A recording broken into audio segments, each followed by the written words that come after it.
আপনারা দেখছেন TVN24 news network. সবশেষ আপডেটে স্বাগত জানাচ্ছি আমি আব্দুল্লাহ মামুন। আমেরিকা ও ইরানের মধ্যে আবারও শুরু হওয়া সামরিক সংঘাত মধ্যপ্রাচ্যে আরও বিস্তৃত যুদ্ধের আশঙ্কা তৈরি করেছে। সংঘাতের নতুন অধ্যায়ে প্রথমবারের মতো হামলায় শিকার হওয়ার কথা জানিয়েছে মিশর। আর সৌদি আরবও প্রকাশ্যে স্বীকার করেছে যে তারা আমেরিকান বাহিনীর সঙ্গে যৌথভাবে ইরান সমর্থিত মিলিশিয়াদের বিরুদ্ধে হামলা চালিয়েছে। একই সময়ে ইরানের সামরিক স্থাপনায় নতুন করে ব্যাপক হামলার দাবি করেছে আমেরিকার সেন্ট্রাল কমান্ড। ফলে যুদ্ধ এখন শুধু দুই দেশের মধ্যে সীমাবদ্ধ না থেকে পুরো অঞ্চলে ছড়িয়ে পড়ার ইঙ্গিত দিচ্ছে। যুদ্ধের নতুন মোড়টি স্পষ্ট হয় বুধবারের কয়েকটি ঘটনার মধ্য দিয়ে। মিশর জানায় দেশটির দামিয়াত্তা বন্দরে একটি অজ্ঞাত ড্রোন বিস্ফোরিত হয়েছে। এতে দুটি জাহাজে আগুন ধরে যায়, যার একটি ছিল আমেরিকার মালিকানাধীন গ্যাস সংরক্ষণ ট্যাঙ্কার। কয়েক মাস ধরে চলমান এই যুদ্ধে মিশরের ভূখণ্ডে এটি প্রথম বড় ধরনের হামলার ঘটনা। কায়রো বলেছে পুরো ঘটনার তদন্ত চলছে এবং দেশের জাতীয় নিরাপত্তা রক্ষায় প্রয়োজনীয় সব ব্যবস্থা নেওয়া হবে। ঘটনাটি শুধু একটি বন্দরে বিস্ফোরণের মধ্যে সীমাবদ্ধ নয়। বিশ্লেষকদের মতে এতদিন সংঘাতের বাইরে থাকার চেষ্টা করা মিশরও এখন যুদ্ধের প্রত্যক্ষ প্রভাব অনুভব করছে।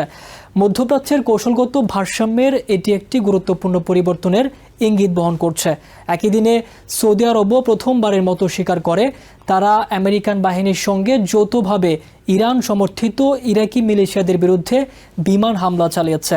এতদিন রিয়াদ সংঘাতে সরাসরি অংশ নেওয়ার বিষয়টি এড়িয়ে চললেও এবার প্রকাশ্য অবস্থান নেয় যুদ্ধের পরিধি আরও বিস্তৃত হওয়ার আশঙ্কা তৈরি হয়েছে। এরই মধ্যে আমেরিকার সেন্ট্রাল কমান্ড বা সেনকম বৃহস্পতিবার জানায় তারা ইরানের সামরিক কমান্ড সেন্টার, ক্ষেপণাস্ত্র ঘাঁটি এবং ড্রোন স্থাপনাগুলো লক্ষ্য করে আরেক দফা ভারী হামলা চালিয়েছে। সেনকমের দাবি বুধবার জর্ডানে অবস্থানরত আমেরিকান বাহিনীর উপর ইরানের ব্যালিস্টিক ক্ষেপণাস্ত্র হামলার জবাব হিসেবেই এই অভিযান পরিচালনা করা হয়েছে। অন্যদিকে জর্ডানের সেনাবাহিনী জানিয়েছে ইরান থেকে ছোড়া 5টি ক্ষেপণাস্ত্র তারা আকাশে ভূপাতিত করেছে। যদিও এই হামলার দায় আনুষ্ঠানিকভাবে স্বীকার করেনি তেহরান, তবে এর আগে ইসলামিক রেভলিউশনারি গার্ড কর্পস বা IRGC দাবি করেছিল তারা জর্ডানে থাকা আমেরিকার সামরিক স্থাপনাগুলো লক্ষ্য করে হামলা চালিয়েছে। এই ঘটনাগুলো কার্যত ভেঙে দিয়েছে সাম্প্রতিক যুদ্ধবিরতির অবশিষ্ট সম্ভাবনাও। চলতি মাসের শুরুতে আমেরিকা ইরান যুদ্ধবিরতি ভেস্তে যাওয়ার পর থেকে সৌদি আরব সহ কয়েকটি দেশ হামলার মুখে পড়লেও এবার প্রথমবারের মতো মিশর সরাসরি ক্ষয়ক্ষতির কথা জানালো। হোয়াইট হাউসে এক সংবাদ সম্মেলনে প্রেসিডেন্ট ডোনাল্ড ট্রাম্প ইঙ্গিত দিয়েছেন মিশরের বন্দরে হামলার পেছনে ইরানের ভূমিকা থাকতে পারে, যদিও তিনি এই দাবির পক্ষে কোনো প্রমাণ তুলে ধরতে পারেননি।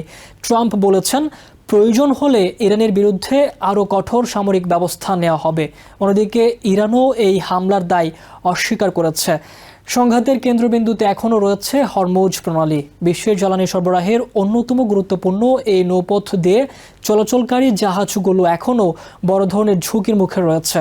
বৃহস্পতিবার ইরানের রেভলিউশনারি গার্ড জানায় অনুমোদনহীন পথ ব্যবহার করে প্রণালী অতিক্রমের সময় একটি তেলবাহী জাহাজে আগুন লাগে, তবে সেটি হামলার ফল নাকি অন্য কোনো কারণে ঘটেছে সে বিষয়ে বিস্তারিত জানানো হয়নি। এদিকে ইরান ঘনিষ্ঠ ইরাকি মিলিশিয়াদের ভবিষ্যৎ ভূমিকা নিয়েও উদ্বেগ বাড়ছে। বিভিন্ন মহল থেকে তাদের নিরস্ত্র হওয়ার আহ্বান জানানো হলেও সাম্প্রতিক আমেরিকা সৌদি আরবের যৌথ হামলা তাদের আরও সক্রিয়ভাবে যুদ্ধে জড়িয়ে পড়াতে উৎসাহিত করতে পারে বলে মনে করছেন নিরাপত্তা বিশ্লেষকরা।